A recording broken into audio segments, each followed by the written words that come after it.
28-7 here at GEHA Stadium in Arrowhead, and it was rough. If you're a Washington Commanders fan, today was not the game that you were expecting. There was a team that came out and they fought. At halftime, it was 7-7, and you felt pretty good about the Washington Commanders. But in the second half, we saw the team that's had their pitfalls all season long, where the defense could not get off an opposing offense.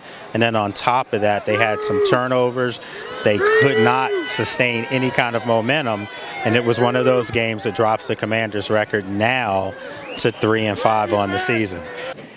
I saw and felt that from the minute we stepped on the field. And that's honestly what we're looking for. But man, did we leave a lot of opportunities out there tonight. And you cannot leave that many chances out there and expect to win, especially against this team. Not capitalize on the turnovers, not winning our fourth downs. They did. It was great to see us get in some of the takeaways. That's been an emphasis of what we've been hitting on. But, leaving here, you cannot leave that many opportunities out there and walk away from this place with a win. And, like the intensity of the first half, but I just thought the opportunities for us to make our mark, and we didn't nail those. So you're not going to walk away from here with a win and miss those ops. No, they did a good job. I mean, we made a couple of third downs, but for the most part, we just didn't execute some of the stuff. I took a bad sack. Should have thrown the ball away, give us a chance to maybe go for it on fourth. But all in all, you got to give credit to them. They played well in the second. It's just great to be out here with my teammates, honestly. Just try to bring who I am to this team as a player and my leadership as well. And it was just a tale of two halves. We kind of let some things on the field early in the first half that we feel like we could have executed, maybe gave ourselves a little bit of a gap. The defense did a great job getting us the ball back twice. And so as an offense, we just got to capitalize on that better. Second half, they just executed a lot better than we did. We didn't really have a lot going. And we did at times, but we just couldn't really sustain anything. So, you got to give them credit because they made some adjustments and they executed their game plan in the second half. These type of games, I don't know how many plays you got out there, but there were definitely limited drives. So you got to maximize every drive. So, BQ's always very aggressive when it comes to those type of calls. So, we don't waver when he calls it. We've just been able to do our thing. We're going to take a quick break. When we come back, I'm going to bring in Pro Football Plus Donna Hopkins, and she's going to help me break down tonight's loss here at Arrowhead Stadium. All right, back here at GEHA Stadium, and it was a rough loss, Donna. The Washington Commanders record falls at 3-5, and in the first half, we felt pretty good about this team and where they were, but then we saw the wheels fall apart. Where is this team right now, in your opinion, and what are they going to have to do to turn this thing around? They're in disarray right now, and still, even though that they were in the game the first half, going into halftime at 7-7, they can't put together a complete game because they've got so many areas that they're breaking down in. You walk away with 2 picks and you say, oh, I feel good about myself, but they didn't turn those into any points. And anytime you leave Patrick Mahone on the field that long, you know he's going to make plays. And I see the breakdown in defense, big plays again.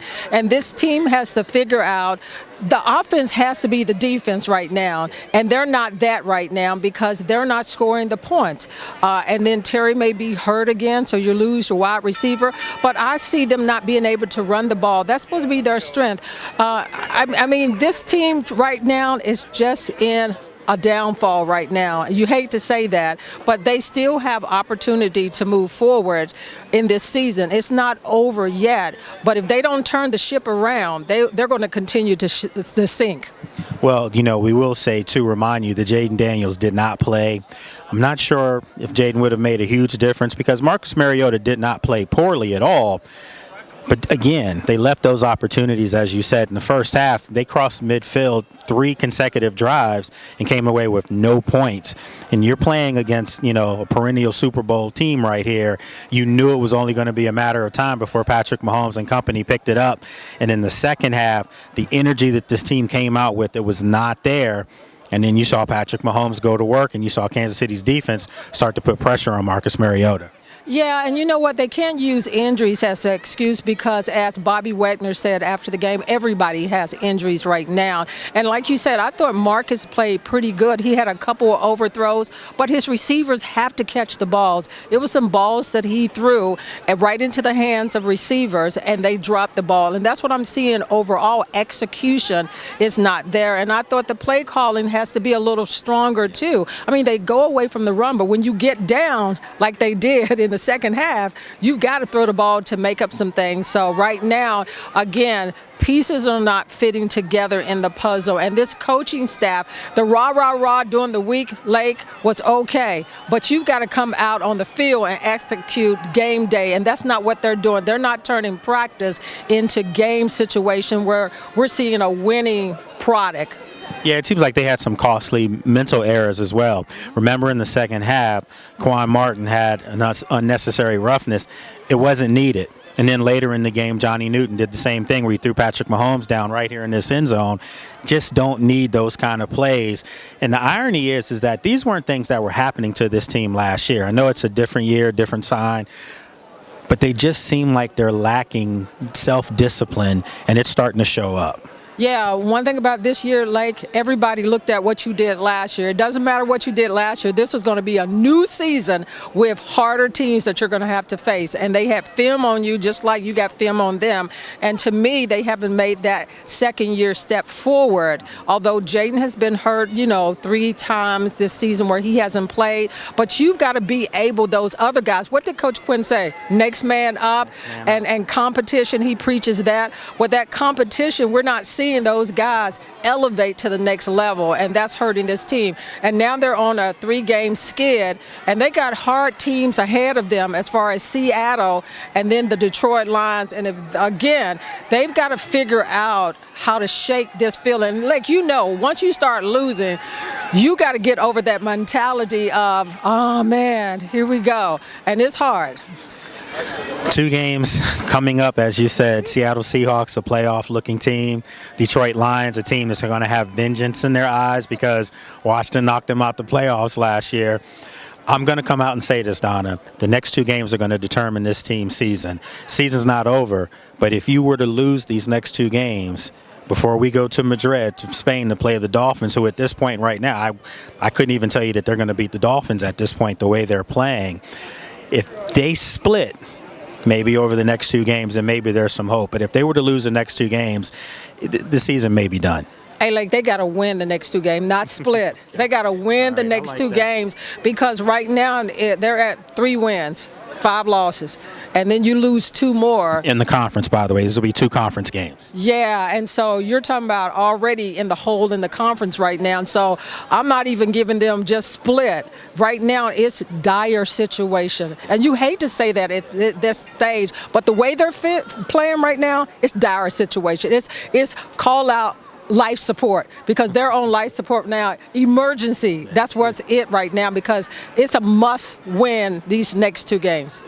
So no more joking, no more laughter, no more playing. I mean, you have to come in. One of the things that I noticed today in entering this stadium was Patrick Mahomes. You were right there with me, and that guy had a laser focus, looking straight ahead.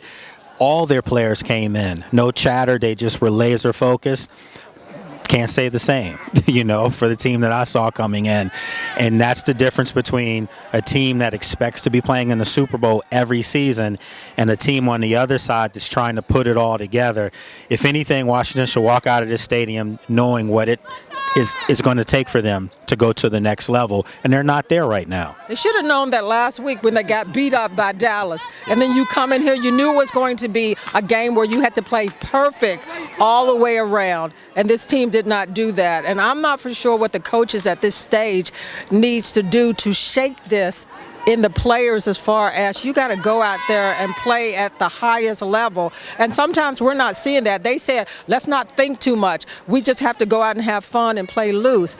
Well, I'm not seeing even that on this field as far as playing loose because the mistakes is happening over and over again. So I think they've got to go back from the beginning point.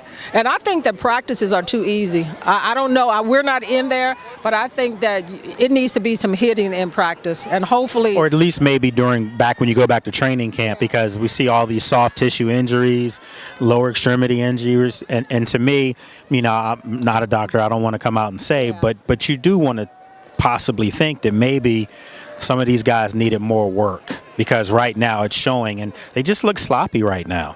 Yeah, they do. And you got 5 guys, I think, that has had hamstring injuries and everything. And that's just something that you don't see. Soft tissue injuries, like you said, maybe it's stretching, I don't know what it is. But right now, like you said, like, it's sloppy play. All right, folks, this was Donna Hopkins from Pro Football Plus joining me here at GEHA Stadium, at Arrowhead Stadium now. You got to get used to that new name.